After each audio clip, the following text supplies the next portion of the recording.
Toxoplasma was discovered in 1908 and named by Charles Nicole and Louis Nansou. There was a study done once that showed that people infected with the parasite had a higher chance of traffic accidents rather than people who weren't infected with the parasite.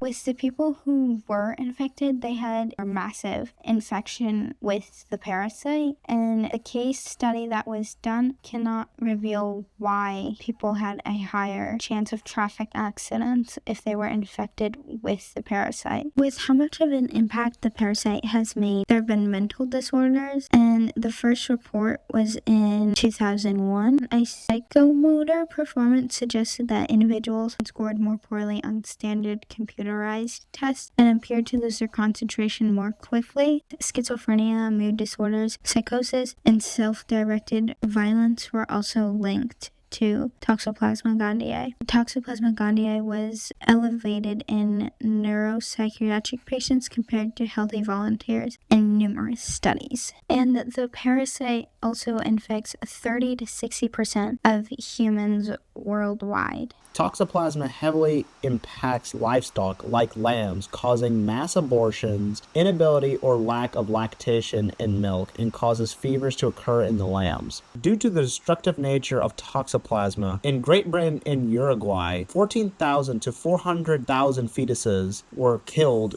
which was around $1.4 to $4.68 million worth of embryos that were killed. Toxoplasma seems to be very detrimental to herbivores such as lambs, cows, pigs. Chickens are considered one of the most important hosts in epidemiology for Toxoplasma gondii infections because chickens will go out of their way to eat literally anything, including cat excrements, and undercooked chicken can spread Toxoplasma gondii to humans. A very high prevalence of the parasite was found within chickens raised in backyards, up to 100%, and free-range organics, 30 to 50% of the establishment had infected meat. Toxoplasma gondii can also affect domestic pets such as dogs and most especially cats, since cats are their definitive hosts, which is why it's advised that pregnant women stay away from any kind of cat litter since they might contain Toxoplasma gondii. Toxoplasma gondii classification starts out with phylum Acropomplexia. Class is Conoidacida. Order is Eucoccidiorda. Family is Sarcosistidae. And finally, genus, which is just Toxoplasma gondii. Toxoplasma gondii is within the phylum Acomplexa because they have a aplex complex, which is used to penetrate host cells and are crescent-shaped with a pointed anterior and a rounded posterior end. The complete life cycle of Toxoplasma gondii starts off with intermediate hosts such as rats that are infected with sporites in oocytes or brandozoites in pseudocytes, whereas the sexual stages occur in the intestines of the definitive host, which are feline species because they lack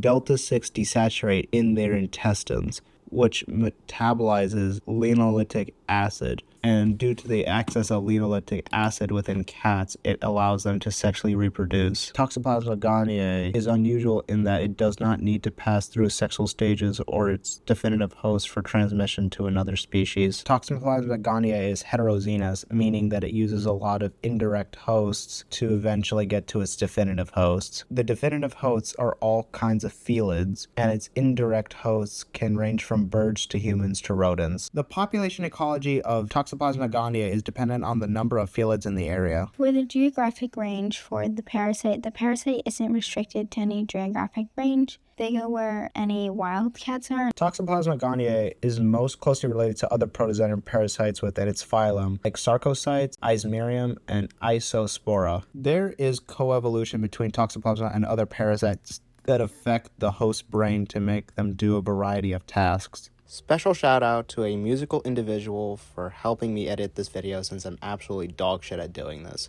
Thank you and have a great day.